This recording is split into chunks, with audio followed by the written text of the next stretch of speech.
Como se faz o acompanhamento da aprendizagem dos estudantes de uma forma contínua e buscando combater desigualdades? Qual o papel da secretaria e das escolas nesse processo? Eu sou a Viviane Anselmo e você está ouvindo Na Escola, um podcast para profissionais de educação. Essa quarta temporada é inspirada no livro Gestão, o trabalho das redes na dimensão pedagógica, obra produzida pela Roda Educativa em parceria com a Editora Moderna e a Fundação Santiliana. Você pode baixar gratuitamente no link que deixamos na descrição. Nas temporadas anteriores, falamos sobre o trabalho da direção da escola, da coordenação pedagógica e da docência. E os livros também podem ser baixados gratuitamente. O episódio de hoje é inspirado no terceiro capítulo do livro que aborda o acompanhamento da aprendizagem nas perspectivas da gestão da rede, da escola e da sala de aula. Para essa conversa, eu recebo hoje duas convidadas que entendem muito desse assunto. Ângela Luiz Lopes, coordenadora pedagógica na Roda Educativa e autora do capítulo, e Roberta Panico, diretora na Roda e uma das organizadoras da obra. Ângela e Roberta, sejam muito bem-vindas. Obrigada, Vivi. Animada em estar aqui com você. Oi, Vivi, obrigada. Vamos lá, um assunto difícil, mas importante. Ângela, quando a gente fala em acompanhar as aprendizagens, a gente está falando de notas e provas, mas também de algo mais amplo, né? Como que é possível entender isso no dia a dia da escola? Vivi, essa pergunta é de fato bem importante, porque a primeira ideia, e o capítulo acho que revela isso, é sobre a parceria que tem que haver entre acompanhar e avaliar as aprendizagens. Então, uma coisa não existe sem a outra. É indissociável. É necessário que a gente compreenda que são muitos atores envolvidos, como a Roberta falou. É um assunto difícil porque não se resolve com o professor e o estudante. É necessário que a gestão da escola, a gestão da secretaria atuem juntos. Nós viemos no Brasil construindo uma cultura de avaliação e de acompanhamento muito focada em resultado, em nota, em prova, em instrumentos de avaliação. E nós estamos ainda construindo ou ressignificando essa cultura pensando o acompanhamento. A primeira questão que eu avalio importante é o quanto a secretaria consegue construir uma cultura colaborativa no acompanhamento das aprendizagens. De estar próxima à escola, de apoiar a escola, de construir rotinas e fluxos que ajudem a gente a olhar para aquilo que está acontecendo nas aprendizagens, porque acho que tem uma coisa importante que a Tereza sempre fala para nós, que quem aprende é o aluno, é o estudante. Então nós precisamos olhar quais condições estão sendo asseguradas para que esse menino e essa menina aprendam na escola. Outra coisa importante é a gente entender que são processos contínuos. Então, não há um momento específico em que eu avalio e acompanho, mas eu avalio e acompanho ao longo de todo o processo. E para cada um desses atores, existem rotinas importantes, instrumentos de registro observáveis para ir dando pistas de como esse processo está indo. O processo de ensino que vai desencadear o processo de aprendizagem de cada estudante. E por fim, para eu não me alongar muito, nós temos aprendido nos últimos anos a importância de olhar para resultado de aprendizagem, considerando também alguns marcadores sociais.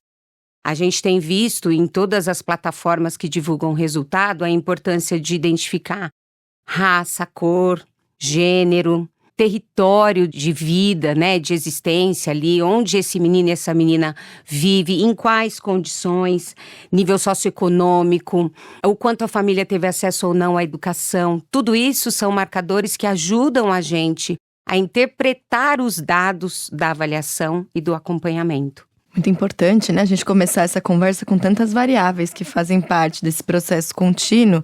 E aí queria perguntar para a Roberta sobre um tema que são as avaliações externas, como são chamados os exames padronizados aplicados pelos governos estadual e federal, e que a gente sabe que assumiram um peso muito grande nas discussões e decisões feitas nas redes de ensino.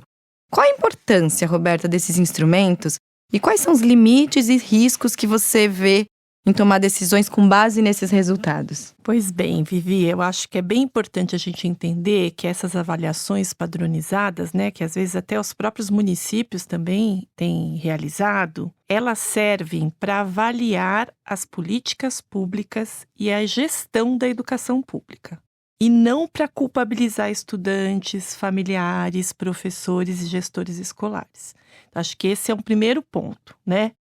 É preciso a gente ficar muito atento quando essas avaliações elas ditam o que ensinar, o que aprender na escola e quando elas são definidas como ponto de sucesso da qualidade da educação ofertada. Ela não pode ser um ponto final, né? Ela é um ponto de partida para a melhoria da educação. Por isso que ela serve para avaliar as políticas públicas, né? Acho que uma outra questão bem importante é que ela é sempre um recorte, portanto, ela não avalia tudo o que os estudantes precisam aprender. E elas também não acompanham a aprendizagem dos estudantes ao longo dos anos, porque ela é um retrato temporal de uma etapa. Então, ela é avaliada, às vezes, no 2º ano, no 5º ano, no 9º ano e no 3º ano do ensino médio. Então, ela é um retrato no tempo desta etapa, né? Essas avaliações, elas acabaram tendo um peso e um peso político muito forte, né? Que tem levado muitas redes a um extremo para a sua melhoria de resultados, né? Um dia eu vi esse termo corrupção pedagógica, que às vezes essas avaliações levam os educadores a uma corrupção pedagógica, porque onde o que se ensina e o que se aprende é somente o que se avalia nessas avaliações. Então, em vez de a gente investir tempo no ensino, né, qualificado para que os alunos aprendam o que é direito deles aprenderem, foca-se só nos treinos e simulados para a realização dessas provas, né? Então, avaliar, eu acho que ela é super importante em todas as suas dimensões, né? A gente tem que ter essas avaliações externas, a gente tem que avaliar na perspectiva somativa, a gente precisa avaliar também, e muito importante nessa perspectiva formativa. Por isso que a Ângela trouxe essa questão de acompanhar e avaliar são indissociáveis, né? Mas o importante é a gente colocar cada uma delas no seu devido lugar. Além, é claro, da gente também poder relacionar os seus resultados, né? Estabelecer algumas relações entre os resultados de uma avaliação e de outra avaliação, assim como dos fatores multidimensionais que a Ângela comentou, né? E não ranquear as escolas pelos seus resultados, né? A gente precisa olhar a escola, os seus resultados dentro do seu contexto, porque isso é diferente, né? Então, não dá para comparar diferenças da mesma forma, né? Então, eu acho que esses são os cuidados e os desafios que a gente precisa cuidar quando a gente está falando dessas avaliações padronizadas na educação. Quando você fala das diferenças, né, Roberta? A Ângela tinha começado também a falar dos marcadores sociais. Acho que olhar para os resultados também nos ajuda a identificar esses padrões de desigualdade, né? E aí queria perguntar para a Ângela, de que maneira a atuação da Secretaria pode identificar esses padrões de desigualdade e atuar para reduzir essas diferenças? Como professores, gestores, secretarias de educação podem trabalhar juntos? Você falou na sua resposta sobre essa perspectiva colaborativa. Como é que a gente trabalha junto para melhorar a aprendizagem sem cair numa lógica de culpa, de cobrança excessiva? Acho que a Rô, falando das avaliações externas, trata de um elemento que ter as avaliações externas contribuiu muito. Foi identificar que há diferentes níveis de desigualdade, vamos dizer, de diferenças dentro da mesma rede. Então, quando nós começamos a avaliar no início dos anos 2000, começamos a ver que dentro da rede, aquilo que era ofertado pelas escolas, em diferentes escolas, levava a diferentes resultados. Isso foi um impacto. Então, de lá para cá, a gente começou a se preocupar. O que é que gera diferença? Está todo mundo fazendo a mesma coisa? Às vezes a rede adotou o mesmo livro, às vezes a rede faz a mesma coisa para todo mundo e o resultado não é igual para todo mundo. Então, acho que quando a gente fala de desigualdades educacionais, a gente está falando disso. De identificar, e aí a secretaria é um grande lugar para isso, de identificar de que desigualdades a gente está falando. Então, identificar a partir dos marcadores sociais diferenças entre as escolas a partir do seu território. Tem uma coisa bacana no capítulo sobre avaliação e acompanhamento, que a gente traz essa ideia do território e da territorialidade como um elemento importante no processo dos meninos que estão na escola aprendendo. Eu não aprendo deslocado do meu lugar de vivência, eu aprendo lá. E as minhas referências, as minhas experiências têm um papel importante na concretização do currículo.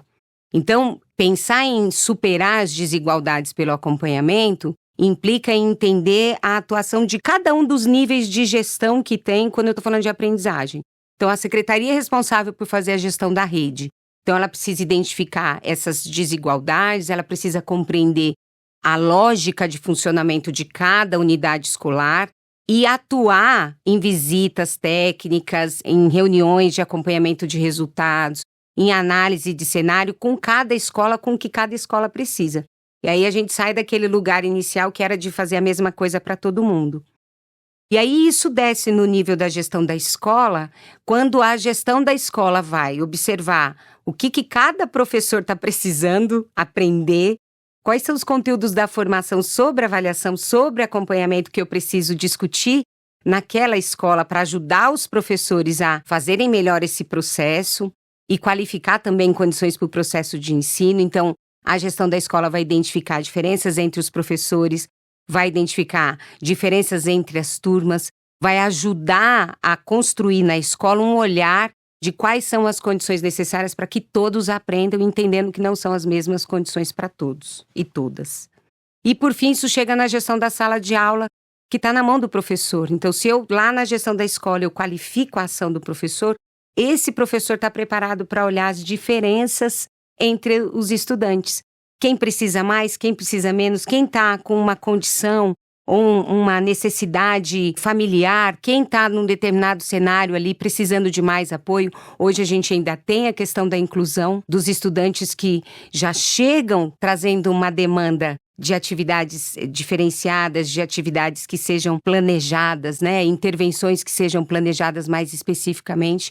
Então, Vivi, eu penso que a gente precisa assegurar processos de planejamento, de acompanhamento, para assegurar boas intervenções em todos os níveis, da secretaria para a escola, da escola para a sala de aula. E isso aparece, né, no capítulo do livro, acho que aparece com bastante ênfase o papel de cada profissional nesse processo de acompanhar e avaliar. Acho que é possível aprofundar ali, né, no texto, o que cada ator precisa fazer nesse processo para que seja de fato colaborativo.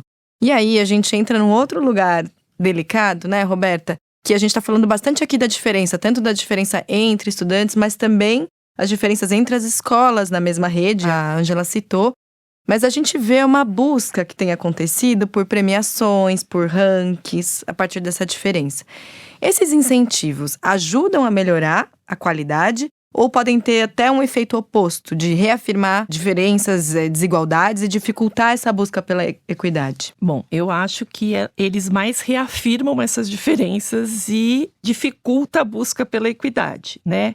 Eu acho que tem muitos estudos que já apontam que as premiações, né, que estão pautadas muito na lógica da meritocracia, elas melhoram os resultados, mas só inicialmente. Que ao longo do tempo esse efeito vai diminuindo. Porque o que melhora de fato os resultados é a aprendizagem, né? Então acho que é um pouco deslocar, acho que a gente precisa ter um movimento de deslocamento mesmo para essa perspectiva de voltarmos para a aprendizagem, né?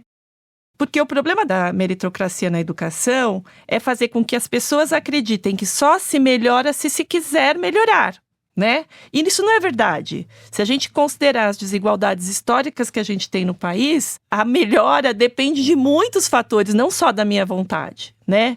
Muitas escolas, como a Ângela colocou, elas estão em territórios em que as condições e as oportunidades precisam ser mais asseguradas do que outras, para que a gente de fato chegue à melhoria dos resultados. E esse atendimento mais local a cada uma das escolas é o que vai fazer a diferença nos resultados das avaliações, dessas e de outras, né? Então, eu acho que a gente precisa pensar na garantia de políticas mais equitativas, né? E não só querer garantir o igual para todos, né? A gente compara o igual, a gente dá as condições iguais, mas o igual não ajuda a todos, né? A gente precisa pensar nas diferenças e nas condições diferentes que cada escola precisa, né? Quando você fala isso, Roberta, a gente está falando muito do olhar, né, da Secretaria da Educação para esse acompanhamento, olhando para a diversidade de escolas. E falando nisso, nada melhor do que a gente ouvir quem está na ponta, vivendo isso no dia a dia. Então eu conversei com a Luciana Cury, diretora pedagógica de Alumínio, no interior de São Paulo.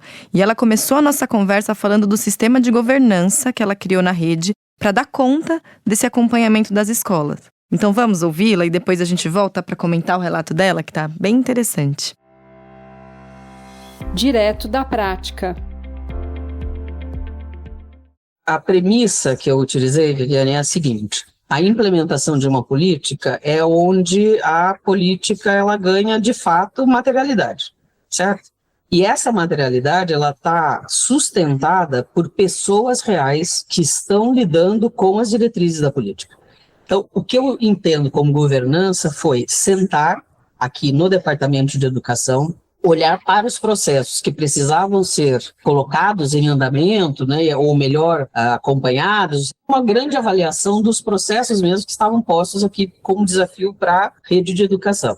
Né. Em segundo lugar, mapear os recursos humanos que eu tinha dentro do departamento. Então, alinhando os processos das políticas federais e estaduais, né, com uma análise de perfil das pessoas, tamanho de equipe, e, logicamente, as metas que estão colocadas, né? Ou intrinsecamente dentro das políticas ou dentro do próprio território municipal, né? Com os seus interesses próprios daqui, né? A governança, para mim, Viviane, ela é a minha ação de orquestração de tudo isso, né? Ou seja, incidir sobre as políticas, as diretrizes, as metas das 3 esferas de governo, obviamente, fazer uma sinergia entre elas e, ao mesmo tempo, mapear quais são os recursos que eu tenho dentro do Departamento de Educação para colocar essas ações para a rede pública de escolas. Eu gosto muito de uma frase, tenho impressa ela aqui na minha mesa, Viviane de Edgar Morin, que diz: a organização é a parte do trabalho que permite o trabalho, porque este é o mote, né? A governança é isso, é organizar o que precisa ser organizado para permitir o trabalho que vai acontecer. E é muito legal, Luciana, quando você diz da ação de orquestrar, né? Porque são muitas variáveis envolvidas. E aí queria aproveitar para te perguntar, então, do lugar das avaliações externas. Nesse acompanhamento que você foi contando, você pode explicar para a gente um pouco que lugar que as avaliações externas ocupam nesse acompanhamento? Hoje elas têm uma presença muito forte na agenda dos municípios, Viviane. A gente tem um conjunto de avaliações que o governo do estado, né, propõe para o município, e outra que é do governo federal. E algumas delas, como o Compromisso Nacional pela Criança Alfabetizada, elas têm os 2 entes de governo, né, as 2 esferas de governo, trabalhando juntas com o município. Então, essa é uma presença muito grande. O que me foi necessário fazer em torno das avaliações externas é colocar a avaliação externa, Viviane, como o eixo da governança, né? Então, a partir do que a avaliação externa do Estado e do governo federal coloca como desafio para o território municipal, que eu vou fazendo esse processo de alinhamento da Política Nacional de Alimentação Escolar, do ajuste do transporte escolar, que é um outro programa. Aí eu tenho a questão dos processos seletivos de contratação de profissionais, né, de professores ou de quadro de apoio. Eu tenho que fazer um incremento de equipe por conta dessa urgência hoje da recomposição das aprendizagens, ou seja, eu entendi mais fácil, para mim, na minha governança, colocar a avaliação externa como o eixo estruturante e organizador das outras políticas e programas que estão postos, tanto pelos governos, né, como eu falei, estadual ou federal, ou mesmo com as políticas do município, né, porque nós temos aqui as nossas questões do território próprio, né, que são deste governo, dessa administração, etc. Então, a avaliação externa ela tem uma presença hoje muito grande, e para não brigar com ela, né, e não transformá-la, porque essa é uma preocupação muito real, Viviane, não transformá-la numa ação paralela ao que a escola faz. Né? Se eu não desse, do meu ponto de vista, esse sentido orgânico, sistêmico da avaliação externa, ela seria mais uma das ações que as escolas teriam que executar. E aí a gente perde a noção ou o sentido de trabalhar com o resultado que ela apresenta. Então, para mim, ela é o eixo estruturante dessa ação de governança, de organização de diferentes políticas, programas e pessoas. Né? É ela quem conduz um pouco o meu diálogo com a rede de escolas. E essa articulação dá todo sentido, né, para ela. Muito bom. E o quadro de coordenação pedagógica foi constituído recentemente em Alumínio, né? Então, qual foi a importância desses profissionais para o acompanhamento das aprendizagens dos estudantes e até dos próprios professores? Então, esse é um ótimo exemplo de como a avaliação externa moveu uma decisão de território, né? É isso que eu digo que é a governança. Então, quando a gente colocou a agenda, e a gente colocou também na nossa mesa aqui do departamento, os resultados que a gente já tinha, né, da história do município, um dos elementos que saltou aos olhos foi a ausência de um corpo de coordenador pedagógico. Então, essa tomada de decisão, que é uma decisão própria do território, né, que passa por plano de carreira, passa por fazer até estudo de impacto orçamentário, né? Como é que eu vou constituir esse grupo se eu não tenho esse cargo? Ou seja, tem um desdobramento todo de discussão, e é isso que eu digo que a partir da avaliação externa, eu faço a governança de outros processos. E para nós parecia, né, e nos parece ainda impossível fazer tudo isso sem um corpo de coordenador pedagógico como interlocutor, por tradição seja pedagógica do país, né, é essa figura como sendo o grande interlocutor das aprendizagens dentro da escola. Então, como é que a gente ia conduzir todo o processo de reflexão sobre a avaliação externa, o sentido, o significado, os resultados que a gente vai ganhando, se a gente não tivesse esse parceiro de diálogo dentro de escola? Então, aí a gente tem toda uma movimentação de política municipal para conseguir construir esse parceiro para o departamento, né? E foi,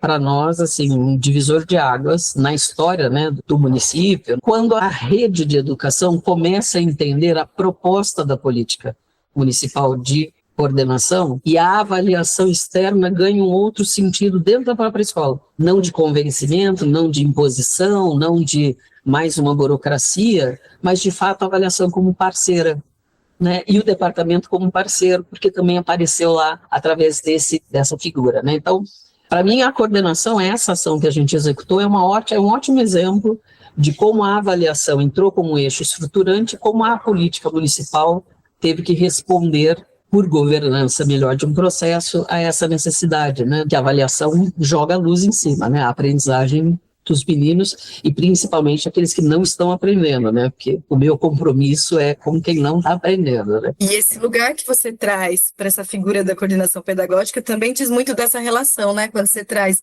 parceiro de diálogo dentro da escola, o interlocutor das aprendizagens que acontecem na escola, como é fundamental esse movimento, né? Enxergar esse lugar da coordenação pedagógica. E aí aproveito para te perguntar sobre esse outro ator da gestão escolar, que é o diretor, e aí pensando, né, que você diz, né, que faz uma gestão estratégica na rede, não ocupando o lugar que é da gestão escolar, entendendo bem esses lugares, né? Você pode falar um pouco mais sobre isso? O conceito que eu estou dizendo aqui, que você citou na sua fala, é o da corresponsabilização, né? Os alunos que aprendem e os alunos que não aprendem, eles estão dentro de uma relação de corresponsabilidade que começa com o professor que está dentro da sala com ele, mas termina aqui na minha cadeira, né? Na verdade, termina na cadeira da prefeita, né? Porque passa pelo diretor do departamento e chega na prefeita, né? Mas eu digo passa pela minha porque eu sou diretora pedagógica hoje. Então, esse conceito de corresponsabilização, ele também é uma ação de governança, porque a gente vai formando em serviço os gestores para dizer o que cabe a cada um dentro de cada etapa para construir o que todo mundo quer, a aprendizagem de todos. A gente tem um mote aqui também, que é nenhum a menos e ninguém para trás. Então, para executar essa diretriz, a gente foi formando as pessoas para essa ação de corresponsabilidade. Essa reflexão faz com que os gestores hoje entendam melhor, né, que eles estão como rede de apoio dos professores e nós estamos como rede de apoio das escolas, né? Então, cada um, de fato, ocupando melhor o seu lugar, a gente causa um efeito melhor porque tem mais atores alinhados em torno de um mesmo objetivo, que é mais aluno aprendendo mais, né? Menos aluno ficando para trás. Mas que se a escola estiver operando dentro da mesma lógica, a relação comigo é muito mais, e aí de novo eu estou personalizando, mas estou dizendo eu, mas é o departamento, né? O departamento como um ator que sabe o que o outro está fazendo, portanto sabe o que precisa apoiar, orientar, autorizar, né? Redirecionar, etc. Então, as diretrizes estão dadas, cada um entende seu papel, então vamos agora cada um fazer o que lhe cabe nesta cadeia de corresponsabilização.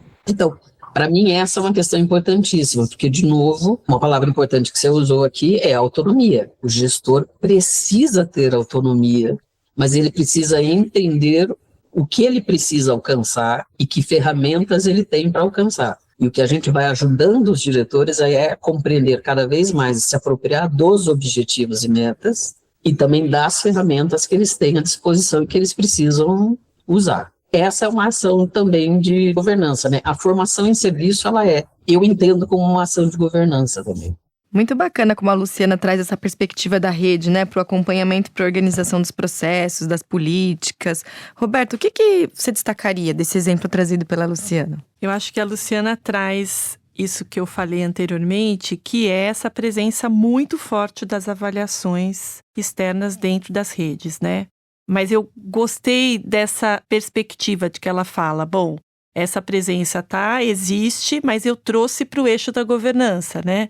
Entendendo para mim, assim, governança muito como uma liderança pedagógica muito forte da secretaria, né? Então ela fala, esses resultados, eles justificam a melhoria das condições e das políticas públicas implementadas, né? Então ela vai trazendo e justificando o que precisa ser melhorado, desde o transporte, ela fala da alimentação, nesse significado, que seria, bom, a gente muda tudo isso para que as crianças aprendam, né? Então, acho que fica muito forte na fala dela esse cuidado mesmo do uso desses resultados para essa perspectiva de melhoria das condições para a aprendizagem, né? E você, Ângela, o que mais te chama atenção no relato da Luciana? Eu não sei o que a Rô pensa, mas eu achei lindo como ela mostra uma secretaria que tomou posse do seu lugar de articuladora dessas condições. É super bacana como ela vai trazendo isso. E a fala dela sobre como a secretaria tomou uma decisão importante de se colocar o desafio de pensar a coordenação pedagógica para todas as escolas, com tudo aquilo que vem junto, né? Definir essa equipe, formar essa equipe, trabalhar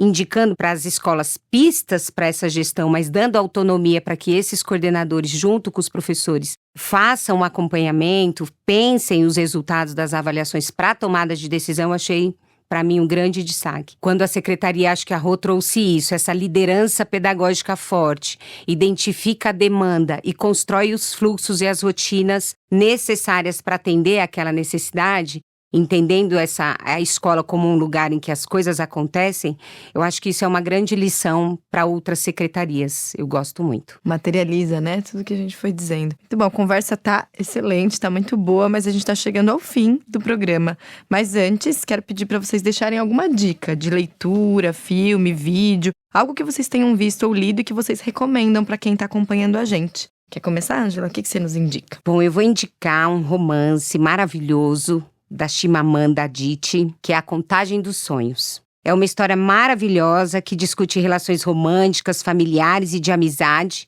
de 4 mulheres de classes, vozes, origens e personalidades muito diferentes.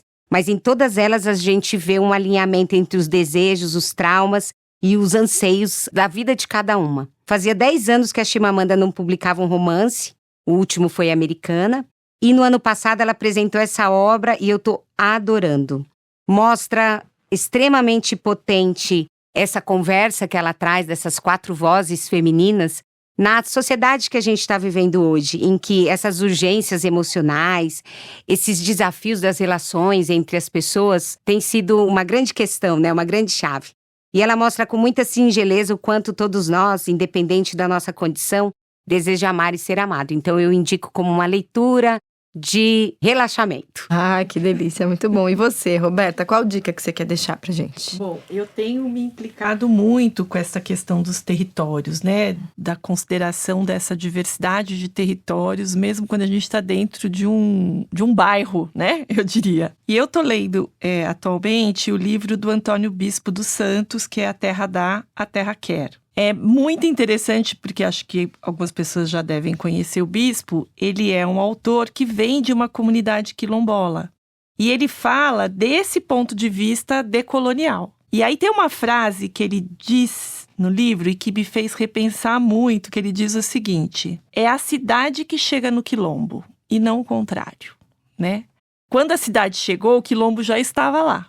E isso inverte toda a nossa lógica colonial, inclusive do conceito de desenvolvimento que ele traz. Porque ele fala que ele prefere trocar a palavra desenvolvimento pela palavra envolvimento. E isso são boas provocações para a gente pensar e repensar essas relações da educação nos territórios e também da relação da secretaria com essas escolas em diferentes territórios, né? que em vez da secretaria achar que está fazendo para desenvolver as escolas, ela deveria pensar que o que ela faz ela precisa se envolver com as escolas, né? Então, acho que no livro a gente traz muito essa ideia do acompanhamento das escolas, não na perspectiva de que eu vou lá e vou melhorar e vou desenvolver as pessoas e as escolas. Não, é na perspectiva de que eu vou lá me envolver com a escola. E junto com a escola, a gente vai pensar em boas soluções, né? Então, para mim, essa leitura está sendo muito significativa para esse repensar das relações na educação. Muito lindo isso. E com essas dicas valiosas e inspiradoras, a gente chega ao fim do 4º episódio dessa 4ª temporada do Na Escola, um podcast para profissionais de educação.